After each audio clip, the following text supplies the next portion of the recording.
ท่านกำลังติดตามรับฟังสถานีวิทยุกระจายเสียงพระพุทธศาสนาแห่งชาติและสังคมคลื่นเพื่อการศึกษาพระพุทธศาสนาและวัฒนธรรมระบบ FM 104.5 เมกะเฮิรตซ์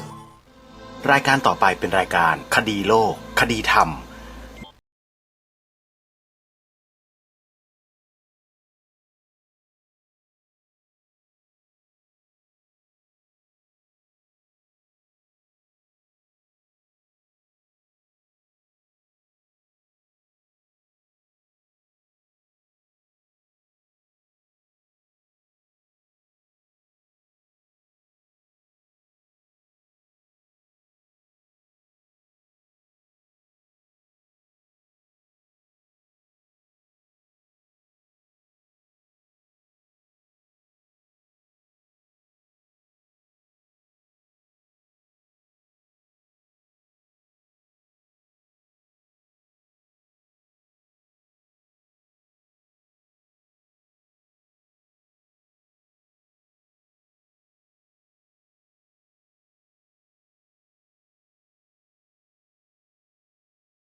ฟังรายการนี้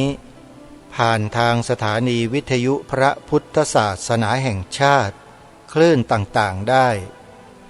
โดยการเปิดเครื่องรับฟังที่บ้านไม่ว่าจะเป็นที่เชียงใหม่ที่จังหวัดเลยจังหวัดกาฬสินธุ์จังหวัด101จังหวัดสุรินทร์จังหวัดสุพรรณบุรีและเครือข่ายจังหวัดต่างๆแต่ถ้าจะให้สะดวกในการติดตามรับฟังรายการนี้สาธุชนอยู่ที่ไหนในโลกก็สามารถติดตามรับฟังได้โดยการดาวน์โหลดแอปพลิเคชันที่ชื่อว่าวิทยุพุทธศาสนาทั่วไทยวิทยุพุทธศาสนาทั่วไทยเป็นแอปพลิเคชันเดียวที่ญาติโยมสาธุชนสามารถเปิดรับฟังรายการธรรมะของพ่อแม่ครูบาอาจารย์ในประเทศไทยได้หลากหลาย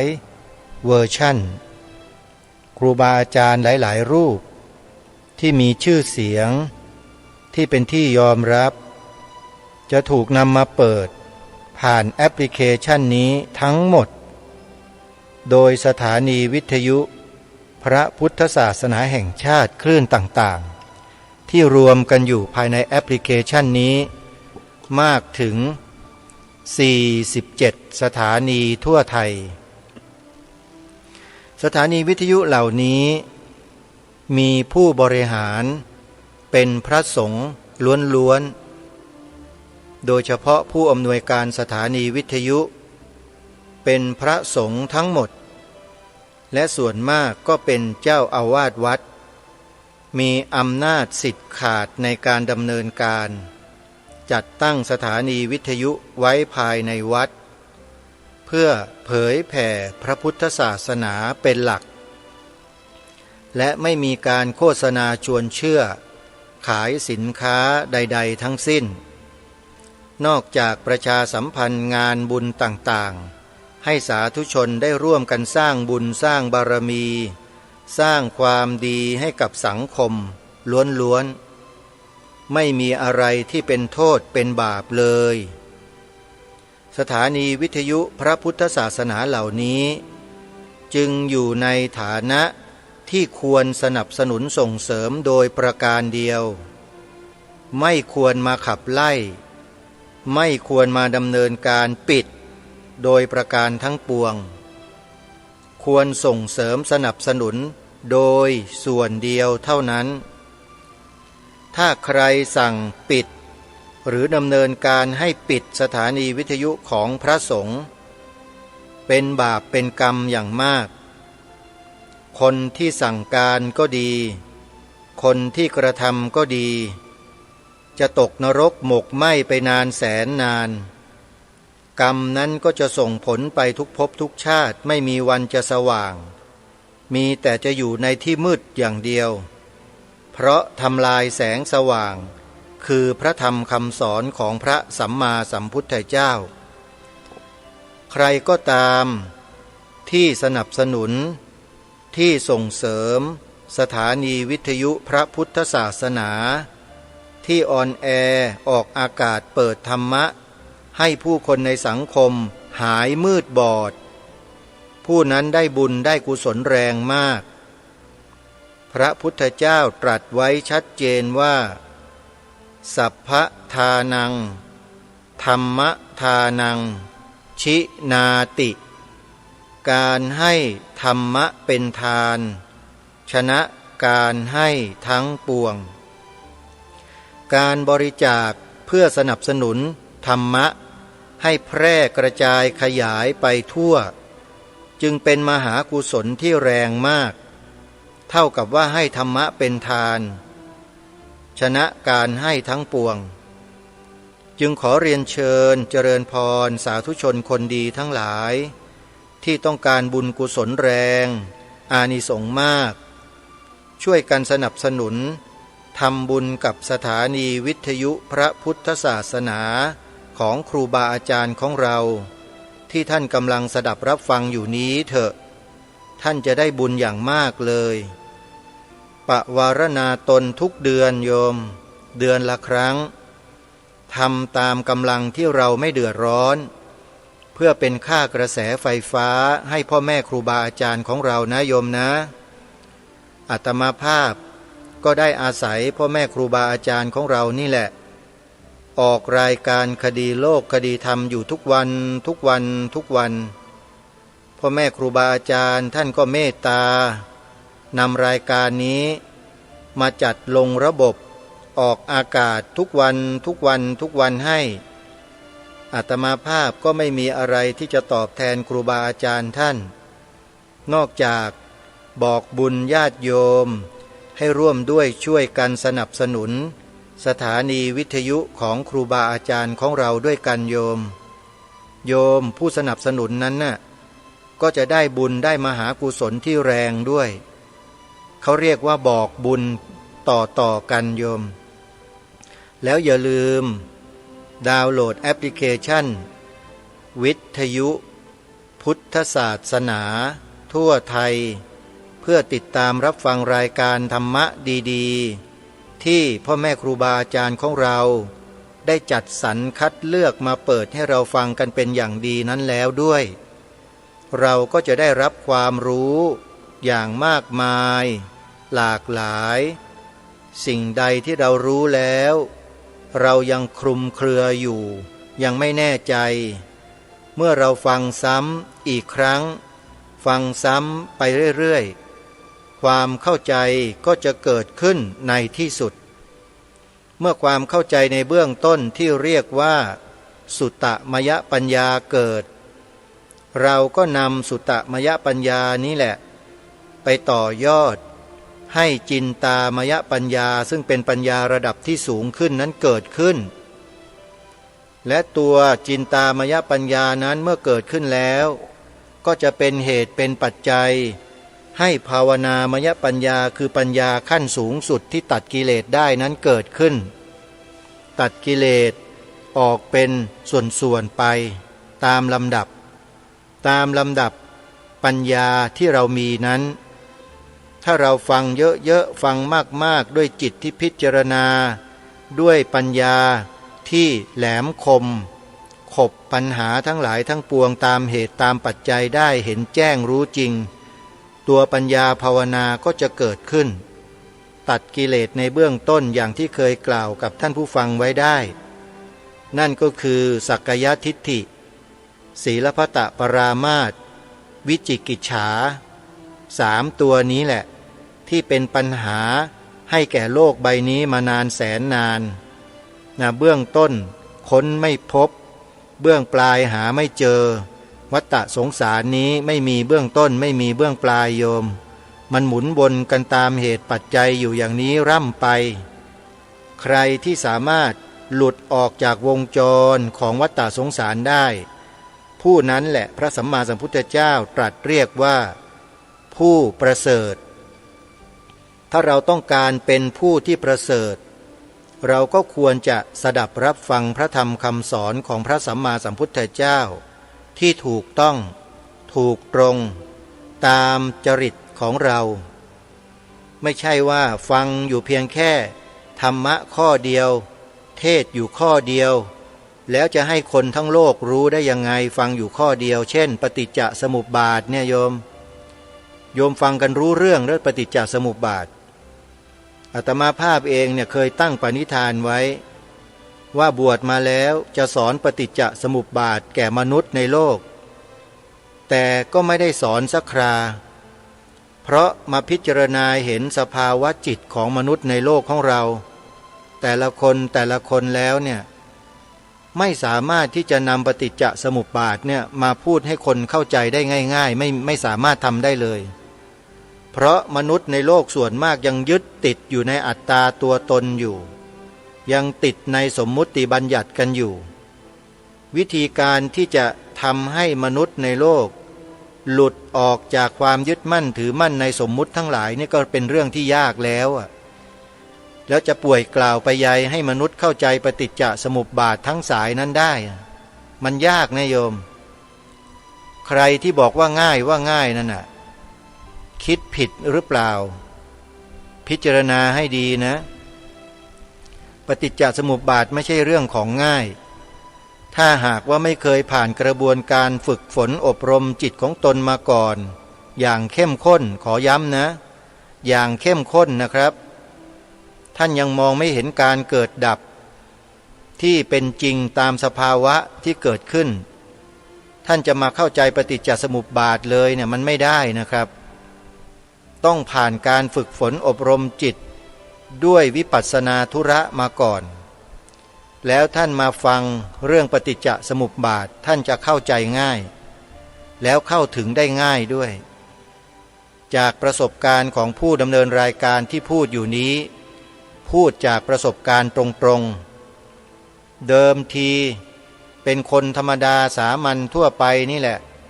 ไม่เคยเรียนไม่เคยรู้ไม่เคยฟังธรรมะอะไรที่ลึกซึ้งหรอกแต่พอมาบวชได้มาเจริญวิปัสสนากรรมฐานได้มาศึกษาหาความรู้ในพระพุทธศาสนาก็เกิดความรู้ความเข้าใจโดยลำดับ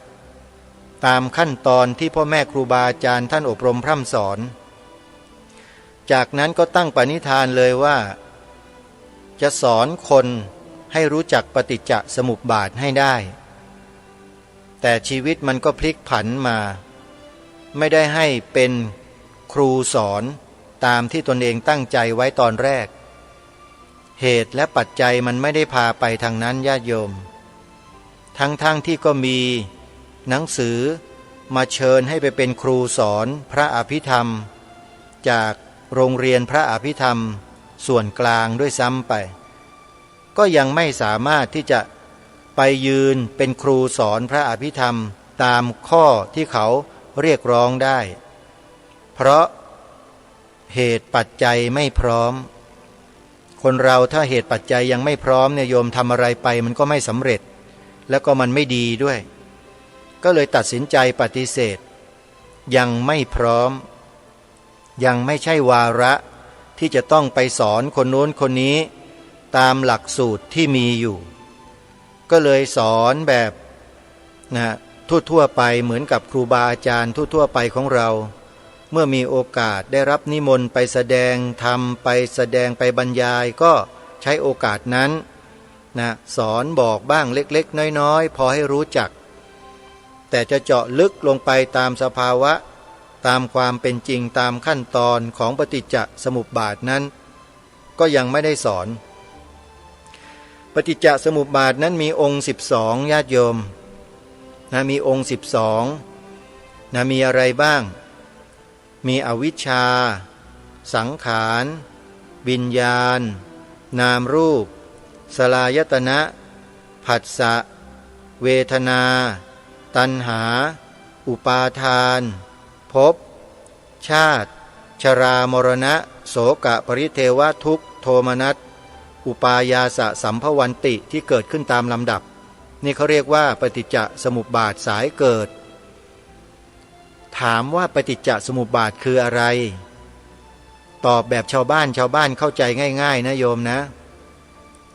ปฏิจจสมุปบาทก็คือชีวิตคนเราทุกคนนี่แหละที่กำลังดำเนินอยู่เนี่ยเขาเรียกว่าปฏิจจสมุปบาทปฏิจจสมุปบาทที่เป็นอวิชชาสังขารวิญญาณนามรูปทั้งหลายเหล่านี้เนี่ยเป็นกระบวนการที่อิงอาศัยกันแล้วเกิดขึ้นอิงอาศัยกันแล้วเกิดขึ้นถ้าเราฝึกวิปัสสนากรรมฐานเจริญสติปัฏฐาน4เราจะมองเห็นอาการเหล่านี้จะเห็นด้วยญาณคือปัญญาของเราในแต่ละระดับที่ต่างกันโยมแต่ละคนไม่เหมือนกันนะเห็นเหมือนกันแต่ไม่เหมือนกันเพราะสภาวะจิตที่สั่งสมมาแต่อดีตชาติมันต่างกันอยู่แต่เมื่อถึงจุดหนึ่งจิตเริ่มมีสมาธิมากขึ้นแล้วดิ่งลงสู่สมาธิ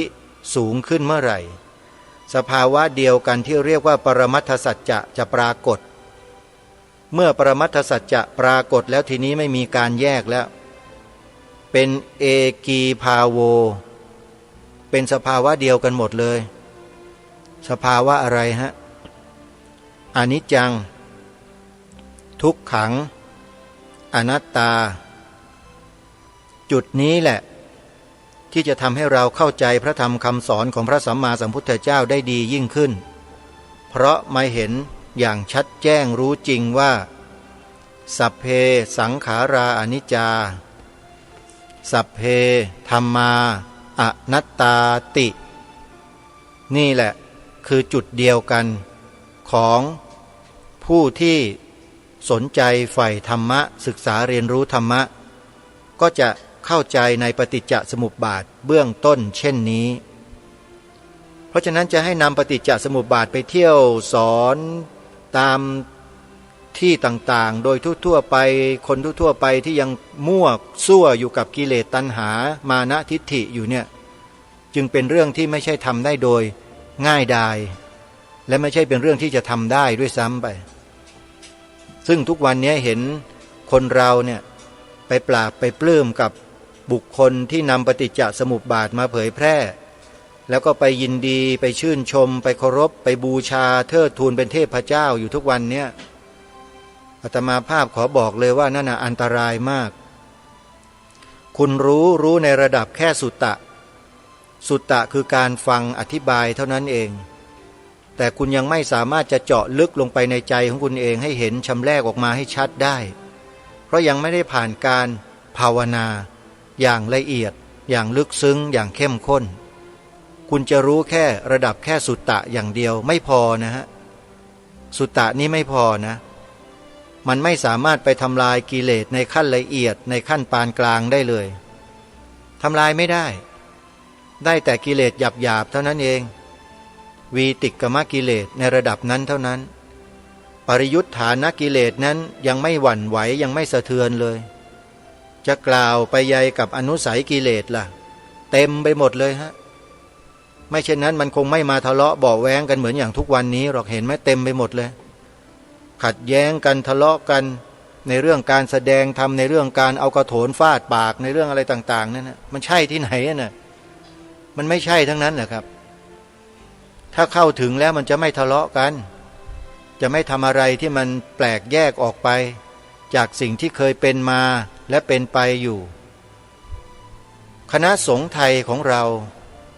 ได้รักษาความสงบร่มเย็นของบ้านเมืองของศาสนจักรมาด้วยดีโดยตลอดมาในยุคนี้นี่แหละที่มีความสั่นคลอนในข้อปฏิบัติในข้อคิดของผู้คนในสังคมเนี่ยเพิ่มมากขึ้น แต่จะมองในแง่ดีมันก็ดีอย่างหนึ่งก็คือว่าทำให้พวกเราท่านทั้งหลายเนี่ยได้มองเห็นถึงเหตุปัจจัยที่ทำให้สิ่งเหล่านี้เกิดขึ้นได้ชัดแล้วเราก็สามารถจะดับที่เหตุและปัจจัยเหล่านั้นกันได้ง่ายถ้าสิ่งเหล่านี้เหตุการณ์เหล่านี้ไม่เกิดขึ้นเราก็จะไม่รู้เลยว่าสาเหตุมันเกิดมาจากอะไรแต่เพราะเหตุการณ์เหล่านี้เกิดขึ้นจึงทำให้เราทราบสาเหตุของมันเมื่อทราบสาเหตุแล้วเราก็หาวิธีที่จะบอกให้ทุกคนดับที่เหตุซะมันก็จบแค่นั้นเองฮะโชคดีนะว่ามันเป็นเรื่องราวของพระพุทธศาสนาของเรา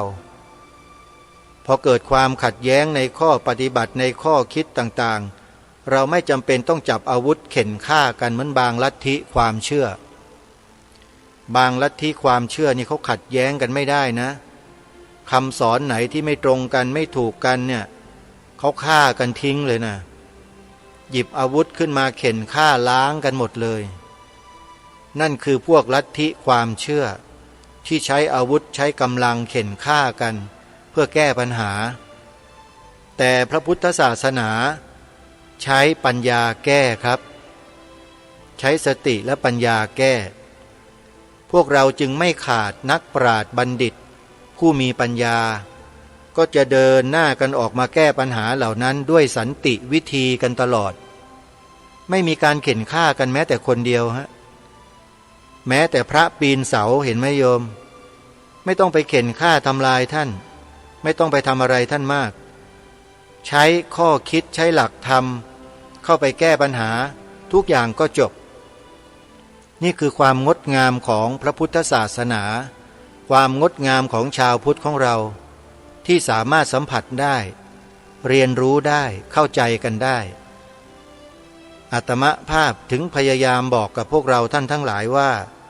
อย่าวิตกกังวลอะไรกันไปมากเลยพวกเราอยู่กันมาแบบนี้แหละ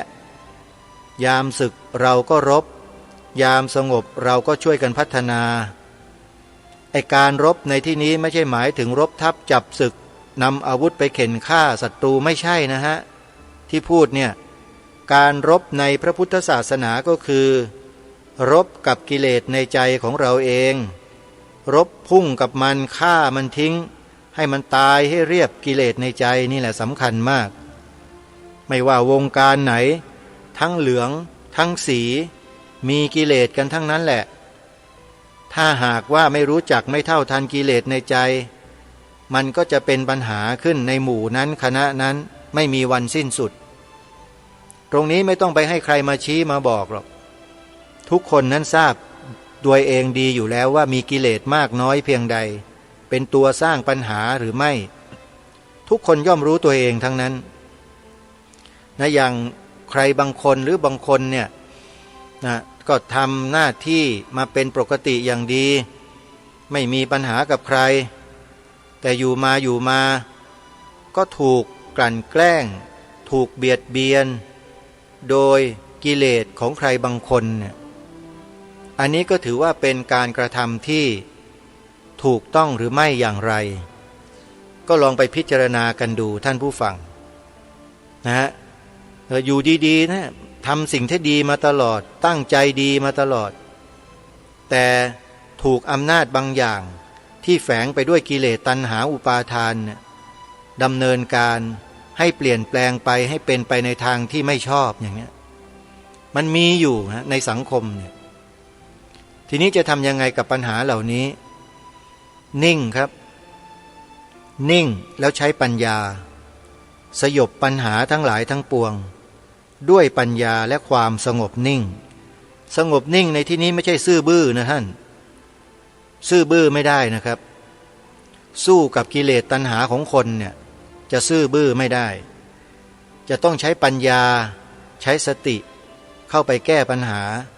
และมีสมาธิที่มั่นคงในใจใช้วาทะวาจาที่แหลมคมในการแก้ปัญหาเหล่านี้เพื่อให้กิเลสของใครบางคนมันสะดุ้งโยงนะเนี่ยตรงนี้มันต้องใช้วิธีการแบบนี้ท่าน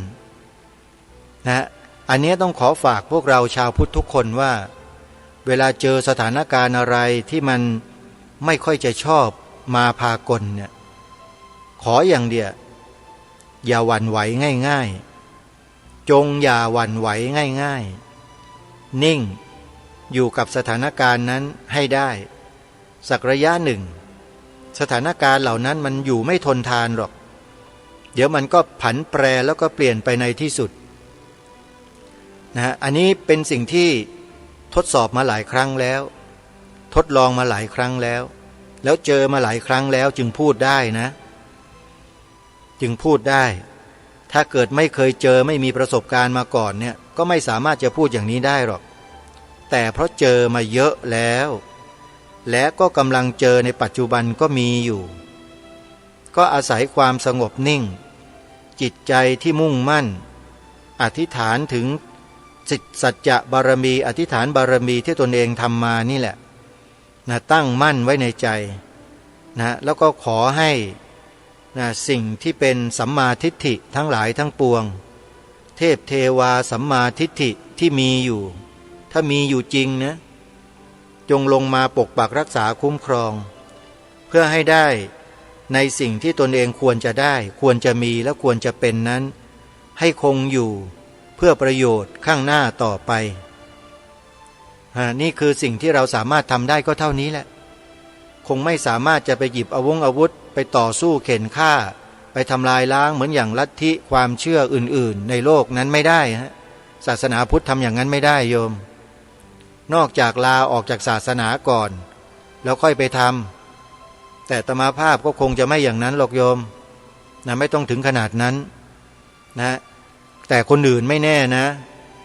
คนอื่นที่เขารู้จักอาตมาเนี่ยก็ไม่แน่นะโยมนะเพราะว่าเขาไม่ได้มีศรัทธาที่มุ่งมั่นเหมือนอย่างที่อาตมามีอยู่อาจจะเปลี่ยนแปลงสถานการณ์จากที่เป็นปกติอยู่ให้กลายเป็นอีกอย่างอื่นอย่างหนึ่งก็ได้นะใครจะรู้ใช่ไหมฮะเพราะฉะนั้นจะคิดจะทำอะไรก็ตามเนี่ยก็ต้องคิดให้รอบคอบให้ละเอียดกันให้ดีนะคนเรานั้นเมื่อมีสถานะที่อยู่ในการถูกบีบคั้นมากๆเนี่ยนะโยมมนุษย์เราทุกคนแหละถูกบีบคั้นมากขึ้นมากเข้าเนี่ยมันไม่อยู่หรอกนะคนเราเนี่ยมันจะแสดงออกแบบสุดๆเลยนะโยมถ้าหากไม่ได้ฝึกฝนอบรมจิตตนเองมาก่อนเนี่ยมันเอาเลยนะอย่างที่เป็นข่าวเป็นคราวใหญ่โตกันนะเห็นไหมนั่นน่ะที่เกิดที่นั่นเกิดที่นี่เนี่ยมันถูกบีบคั้นกันทั้งนั้นแหละเพราะฉะนั้นอย่าไปบีบคั้นใครนะโยมนะอย่าไปบีบคั้นใครอย่าไปใช้อำนาจใช้อิทธิพลไปบีบคั้นใครนะโยมนะมันอันตรายต่อตัวเราเองถ้าไปทำเช่นนั้นเนี่ยถ้าหากว่าบุคคลที่เราไปบีบคั้นเขามากๆเข้าเนี่ยเขาเกิดฮึดขึ้นมาเนี่ยนะระเนระนาดเลยนะโยมนะอันนี้เตือนสติกันไว้ว่าอย่าไปทำกันเลยอย่าไปเบียดเบียนกันต่างคนต่างอยู่ต่างคนต่างทำในทางที่ถูกที่ควรที่เหมาะแล้วดีแล้วอย่าไปเบียดเบียนใครดีที่สุดนี่คือแค่ระดับกิเลสหยาบๆนะถ้าหากว่าคนเรายังไม่สามารถจะแก้ไขในระดับกิเลสหยาบๆกันได้เนี่ยโลกมันก็ไม่มีวันสงบสุขได้หรอกโยมแค่ระดับศีล 5 ศีล 8เรายังปฏิบัติกันไม่ได้มันก็ลำบากนะก็กลับมาสู่เนื้อหาสาระเรื่องราวของเรากันต่อนะครับวันนี้จริงๆแล้วตั้งใจจะประกาศเชิญชวนสาธุชนไปทำบุญกันดีกว่ามีกิจกรรมงานบุญที่ทางรายการจะนำมาบอกเล่ากับสาธุชนโดยเฉพาะญาติโยมที่อยู่ทางภาคเหนือนะโยมนะจังหวัดเชียงใหม่เชียงรายแม่ฮ่องสอนลำปางลำพูนแพร่น่านเป็นต้นถ้าสะดวกนะโยมอยากจะให้ไปช่วยกันสร้างอุโบสถทรงเจดีย์พุทธคยากันเพราะว่าในวันที่1 มกราคมปีใหม่เนี้ยก็จะมีงานทอดพระป่าสร้างอุโบสถทรงเจดีย์พุทธคยาที่กำลังก่อร่างสร้างอย่างสวยงามเลยทีเดียวอาตมาภาพเปิดภาพดูแล้วบอกได้เลยว่าน่าทึ่งมาก อุโบสถทรงเจดีย์พุทธคยามีการแกะสลักนะลวดลายผนังอุโบสถด้านนอกให้สอดคล้องกับนะผนังเจดีย์พุทธคยาที่ประเทศอินเดียเรียกว่า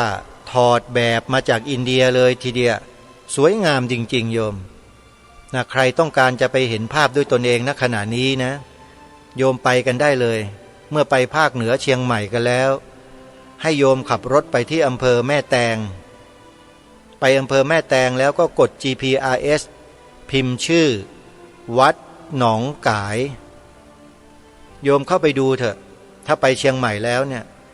ถ้าโยมเห็นแล้วโยมไม่ทำบุญเนี่ยอาตมาจะเอาคอเป็นประกันเลยไปเห็นด้วยตาตัวเองนะถ้าบอกอย่างนี้ไม่เห็นภาพหรอกโยมแต่ถ้าใครต้องการจะดูในภาพก็มีให้ดูอยู่โยมต้องเข้าไปในเว็บไซต์ในเว็บไซต์ของวัดนี้แล้วจะมีภาพให้ชมกันภาพที่ปรากฏล่าสุดก็คือการอัญเชิญพระบรมโพธิสัตว์ซึ่งเป็นรูปปั้นเนี่ยประดิษฐานไว้ที่ผนังของอุโบสถด้านนอกที่ซุ้มเรือนแก้วผนังอุโบสถนะหนึ่งองค์นะองค์ล่าสุดเป็นพระโพธิสัตว์นะที่ยืนนะเป็นพระรูปที่ยืนอยู่แล้วก็มีพระหัตถ์หรือมือเนี่ยด้านซ้ายยกขึ้นด้านขวาห้อยลงแนบลำองค์ของพระโพธิสัตว์เนี่ยนะฮะลำตัวของท่านแล้วก็มีผู้ชายก็คอยจัดรูปพระโพธิสัตว์เนี่ยเข้าไปในช่องซุ้มเรือนแก้วนั้นนะเห็นภาพอยู่แต่เห็นในภาพไม่เท่ากับของจริงโยมเชื่ออาตมาเถอะไปเห็นของจริงแล้วโยมอดใจไม่ไหวหรอกจะต้องทำบุญแน่นอนเพราะฉะนั้นใครที่จะไปทำบุญทอดผ้าป่าเพื่อสร้างอุโบสถหลังนี้โยมเตรียมได้เลยไปเชียงใหม่โยมแล้วแวะไปทำบุญกันวัดหนองกายอยู่ที่ตำบลสันป่ายางอำเภอแม่แตงจังหวัดเชียงใหม่ขอเรียนเชิญเจริญพรญาติโยมร่วมกันเป็นเจ้าภาพทอดผ้าป่าสามัคคีสร้างอุโบสถทรงเจดีย์พุทธคยานี้ด้วยกันซึ่งขณะนี้ทางวัดกำลังตกแต่งภายนอกให้สวยงามโดยลอกแบบมาจากประเทศอินเดียนะญาติโยมสาธุชนท่านใดที่จะร่วมบุญนะโยมนะสามารถทำบุญผ่านธนาคารได้4ธนาคารโยมนะใครที่จะทำบุญธนาคารไหนก็เลือกเอานะเดี๋ยวจะบอกเบอร์บัญชีธนาคารให้เตรียมจดกันมีธนาคารกสิกรไทยธนาคารไทยพาณิชย์ธนาคารกรุงเทพ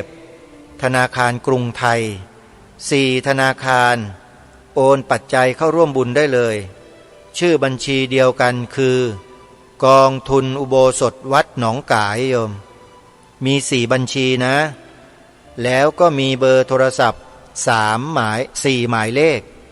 นะเป็นโทรศัพท์พื้นฐาน2หมายเลขรหัส053แล้วก็โทรศัพท์มือถือ2หมายเลขนะ081กับ083โยมแล้วเดี๋ยวจะแจ้งให้ทราบโยมเตรียมปากกากับกระดาษไว้วัดหนองกายถือว่าเป็นอีกวัดหนึ่งในภาคเหนือโยมที่เจ้าอาวาสนั้นท่านมีความสามารถมีศรัทธามั่นคงดำรงตนให้มั่นอยู่ในกิจของพระศาสนามาโดยตลอดท่านสร้างอุโบสถทรงเจดีย์พุทธคยานี้ขึ้นเนี่ยเพื่อหวังจะปักหลักพระพุทธศาสนาลงไว้ที่ตำบลสันป่ายางแห่งนี้ให้มั่นคง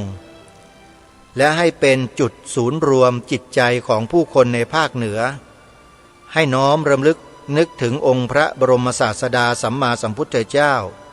เมื่อครั้งพระองค์ได้ตรัสรู้ที่ใต้ต้นพระศรีมหาโพธิ์เมื่อ 2,600 กว่าปีมาแล้วทรงชำนะทุกสิ่งทุกอย่างในโลกและจักรวาลทั้งปวง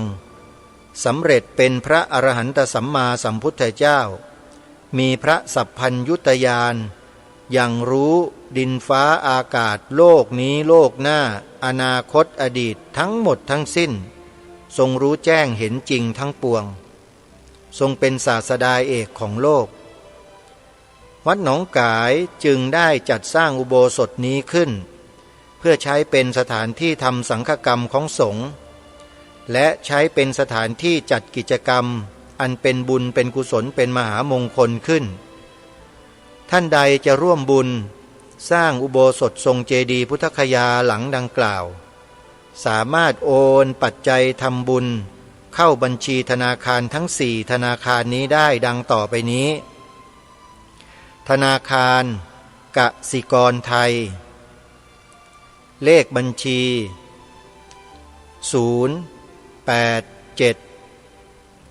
200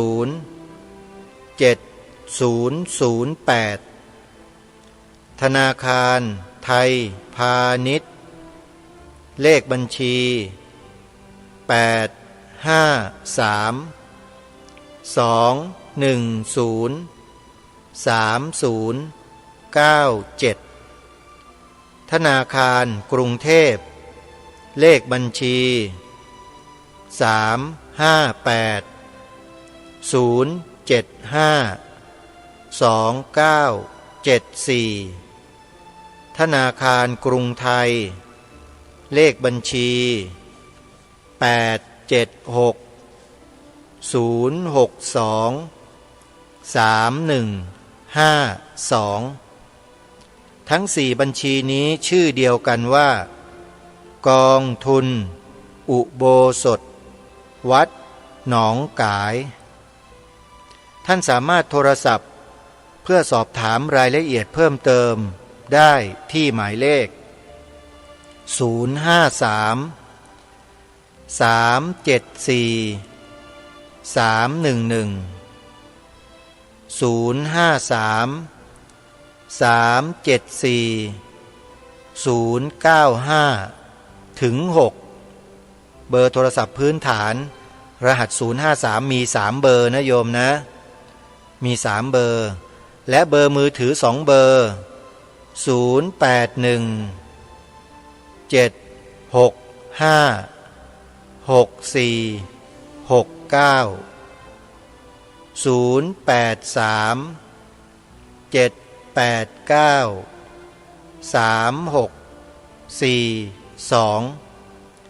ท่านจะเข้าไปดูรายละเอียดเหล่านี้ได้ในเว็บไซต์ของวัดหนองกาย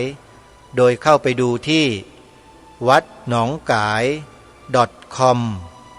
หรือพิมพ์คำว่าวัดหนองกายลงใน Google แล้วก็กดค้นหาแล้วก็ดูที่เว็บไซต์ของวัดหนองกาย .com ก็ได้นะโยมนะมีบุญต่างๆให้ญาติโยมได้ร่วมกันเยอะแยะมากมายเลยทีเดียวแค่วัดหนองกายวัดเดียวเนี่ยโยมทำบุญกันได้มากมายหลายรายการเลยนะโยมนะก็อนุโมทนาบุญกับทุกท่านด้วยโยมมาดูอีกกิจกรรมหนึ่งที่กำลังจะเกิดขึ้นในอีกไม่กี่วันข้างหน้านี้นั่นก็คืองานเททองหล่อพระประธานประจำมหาอุโบสถพระประธานประจำมหาอุโบสถองค์นี้มีนามว่าพระพุทธจริยธรรมพอพูดคำว่าจริยธรรมหลายๆท่านก็ทราบว่าหมายถึงวัดไหนนะโยมนะนั่นก็คือวัดป่าจริยธรรมตั้งอยู่ที่ตำบลนาดอกคำอำเภอนาด้วงจังหวัดเลยสาธุชนท่านใดที่ต้องการมีส่วนร่วมเททองหล่อพระประธานประจำมหาอุโบสถของวัดนี้ให้สาธุชนได้เตรียมปากกากระดาษจดหมายเลขบัญชีและเบอร์โทรศัพท์ไว้โยม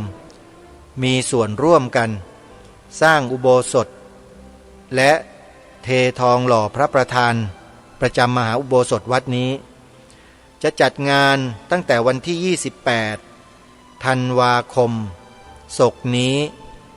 ไปจนถึงวันที่3มกราคมศกหน้ามีทั้งหมด7วันโยมสำหรับในวันที่1มกราคมศกหน้าวันขึ้นปีใหม่เป็นวันประกอบพิธีเททองหล่อพระประธานในส่วนของท้องนะท้องตรงนี้ภาษาทางศัพท์ ทางราชาศัพท์เรียกว่านาพีหรือเปล่าเนาะอาตมาภาพก็ไม่ค่อยได้สันทัดสักเท่าไหร่ต้องกราบขออภัยครูบาอาจารย์ด้วยนะครับในส่วนท้องของพระพุทธรูปนะโยม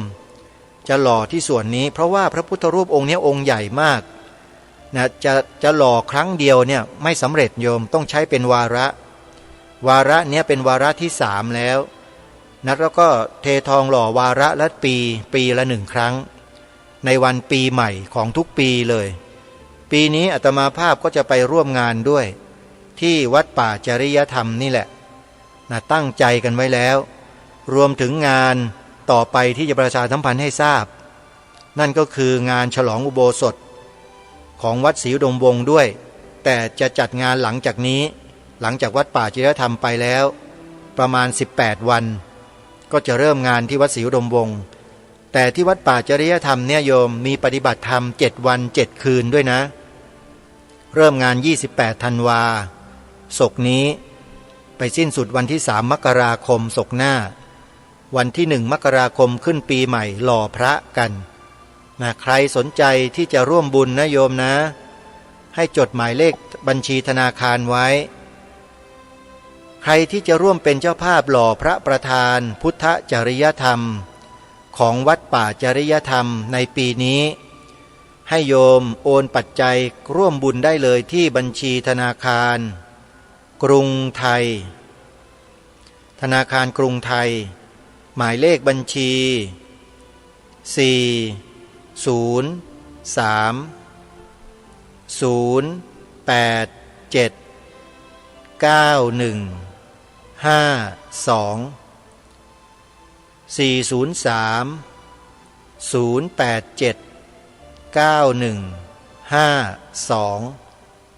ื่อบัญชีชุมชนคุณธรรมวัดป่าจริยธรรมชื่อบัญชีชุมชนคุณธรรมวัดป่าจริยธรรมนะหมายเลขโทรศัพท์โยมสามารถโทรไปที่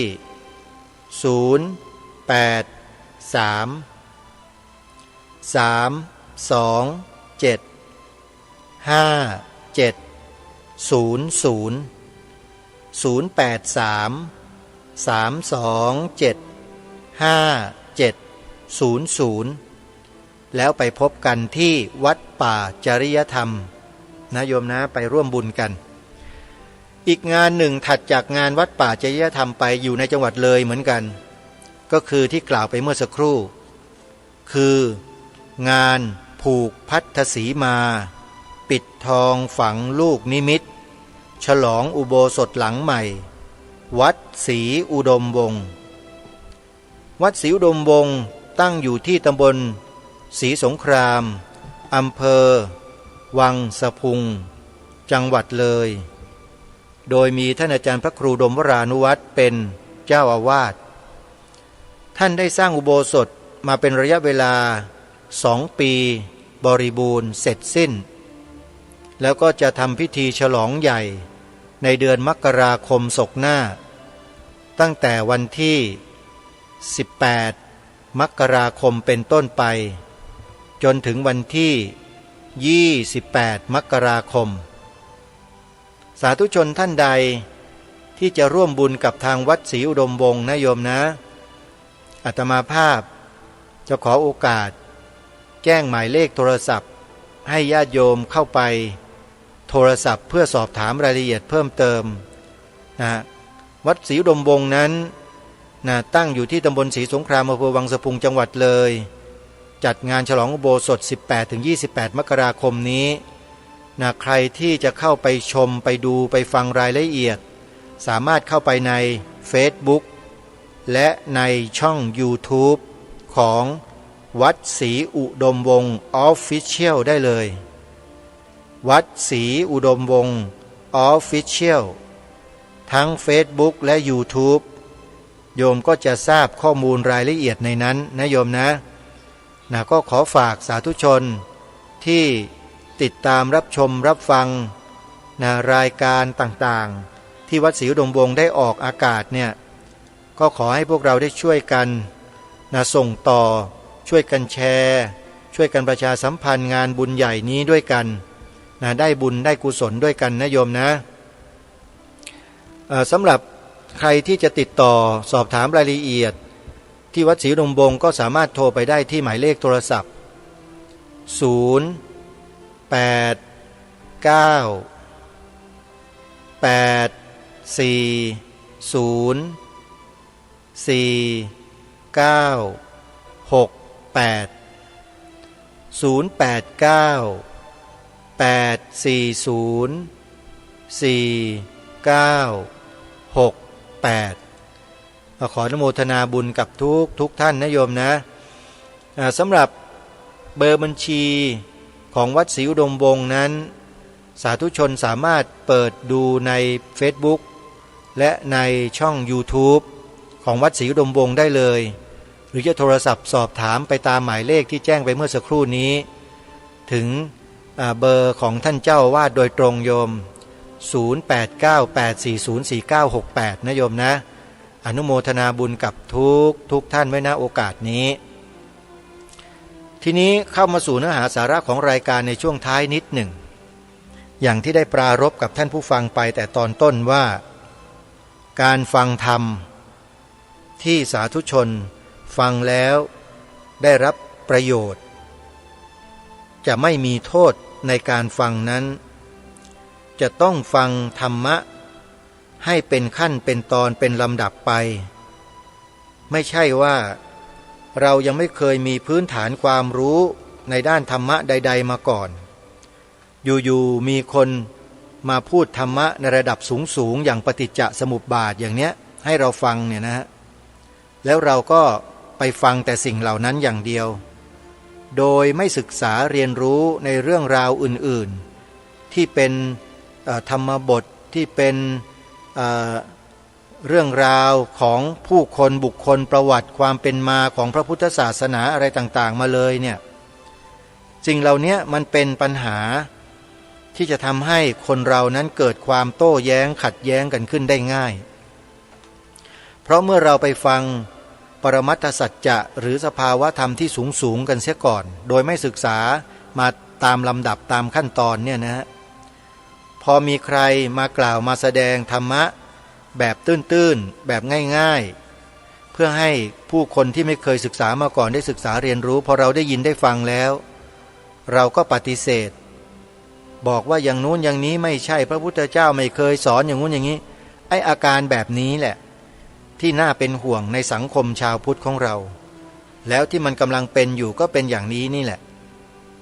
ไม่ศึกษามาโดยลำดับตามขั้นตามตอนแถมยังมาปฏิเสธอรรถกถาคือคำอธิบายในพุทธพจน์และดีกาด้วยอย่างนี้เป็นอันตรายต่อพระศาสนาของเราครูบาอาจารย์ของเราในอดีตในสมัยโบราณท่านศึกษาหลักธรรมคำสอนของพระสัมมาสัมพุทธเจ้าท่านศึกษากันมาโดยลำดับเริ่มต้นที่การอ่านออกเขียนได้ก่อนคือระดับกอไก่กอกาพูดง่ายๆระดับของประถมมัธยม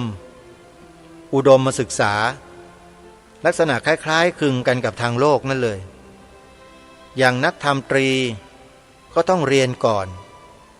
คนเราจะไปกระโดดไปเรียนนักธรรมเอกแล้วค่อยมาเรียนนักธรรมตรีเนี่ยมันใช่ไหมล่ะมันไม่ใช่ใช่ไหมฮะแต่คนทุกวันนี้มันเป็นอย่างนั้นน่ะคือจะเรียนนักธรรมเอกอย่างเดียวนักธรรมตรีนักธรรมโทไม่เอานะพอตนเองไม่รู้เรื่องไม่รู้ราวในระดับของนักธรรมตรีนักธรรมโทก็ไปกล่าวหาว่าสิ่งเหล่านั้นไม่ใช่คำสอนของพระพุทธเจ้าลักษณะอาการมันเป็นลักษณะอย่างนี้เพราะฉะนั้นการเรียนธรรมะในพระพุทธศาสนาเนี่ยเราต้องเรียนไปโดยลำดับศึกษาไปโดยลำดับครูบาอาจารย์ที่ท่านแสดงที่ท่านกล่าวอยู่ในรายการต่างๆของสถานีวิทยุต่างๆที่พระสงฆ์ท่านจัดท่านทำอยู่เนี่ยท่านพยายามจะสอนพวกเราเนี่ยประพฤติปฏิบัติในเบื้องต้นกันให้ได้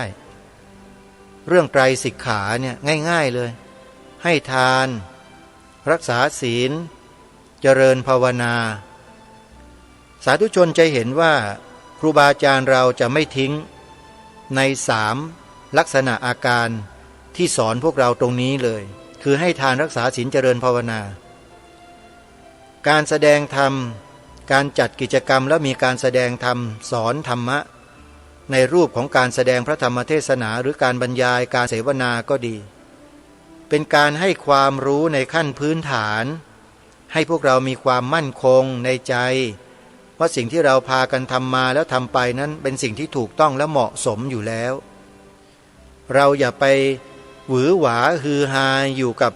สิ่งที่มันแปลกปลอมเข้ามาใหม่ๆที่มันดูน่าสนใจตามสื่อโฆษณาชวนเชื่อที่เป็นอยู่นั้นนักเลยโยมเดี๋ยวมันจะกลายเป็นความทะเลาะเบาะแว้งแตกแยกกันในที่สุดขอให้ฟังครูบาอาจารย์ของเราเถอะอย่าไปไหลตามกระแสเหล่านั้นกันให้มากฟังได้ดูได้แต่อย่าไหลตามนะอันนี้คือหลักการเลยนะฟังได้ดูได้แต่ไม่ไหลตามเพราะถ้าไหลตามเมื่อไหร่โยมจะไม่หันหลังกลับมาดูครูบาอาจารย์ของเราเลยที่สอนพวกเรามาเนี่ยโยมจะบอกว่าโอ้ยไม่ได้เรื่องเลยสอนแบบนี้มันต้องแบบนี้สินี่มันจะกลายเป็นอย่างนี้เลยนะนี่นะคือสิ่งที่เป็นปรากฏการณ์เกิดขึ้นในสังคมเราจริงๆนะเพราะว่าลักลั่นกันนะไม่ศึกษาไม่ปฏิบัติกันมาโดยลำดับเรียกว่ายังไม่ทันเท่าไรเลยเขาเรียกว่าถั่วยังไม่สุกงามันก็ไหม้ซะแล้วใจร้อนไงเรียนแบบใจร้อนไม่ได้นะธรรมะเนี่ยขอบอกไว้นะใจร้อนไม่ได้นะครับถ้าใจร้อนเมื่อไหร่เกิดความขัดแย้งกันเลยนั่นมันอย่างที่เป็นมาอย่างที่เราทราบนี่เองเพราะว่าใจร้อนนะไปยกเอาคำสอนระดับสูงมาสอนคนที่ยังไม่มีความรู้ความเข้าใจพอฟังแล้วก็เกิดถูกจริตเกิดความหลงตัวเองว่าเข้าใจเนี่ยก็กลายเป็นไอ้นู่นไอ้นี่กันไปหมดเลยเห็นไหมอันตรายนะโยมนะทำเป็นเล่นไปนะเรื่องของธรรมะเนี่ย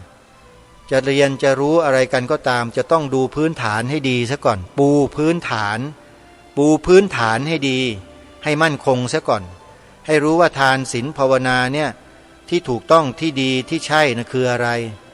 ไม่ใช่ว่าพอไปฟังสิ่งนู้นแล้วปฏิเสธสิ่งนี้เลยไม่ได้ฮะศาสนาก็ไปไม่รอดเห็นไหมหลายคนไปฟังพวกนู้นเข้าเลิกสนับสนุนพระเลยเห็นไหมน่ะนี่แหละคือปัญหาที่มันกำลังจะเกิดขึ้นก็ขอฝากไว้ช่วงท้ายรายการแล้วกันนะเดี๋ยวมีกิจกรรมอื่นอะไรอย่างอื่นที่จะแจ้งบอกกับพวกเราให้ได้ฟังเนี่ยก็เดี๋ยวจะแจ้งให้ทราบในโอกาสต่อไปวันนี้เวลาของรายการหมดลงแล้วต้องขอสมมติยุติไว้แต่เพียงเท่านี้พบกับรายการได้ใหม่ในวันต่อไปขอความสุขความสวัสดีในธรรมแห่งองค์สมเด็จพระบรมศาสดาสัมมาสัมพุทธเจ้าจงปรากฏเกิดมีขึ้นในจิตใจของท่านผู้ฟังทุกท่านทุกคนเทินขอเจริญพร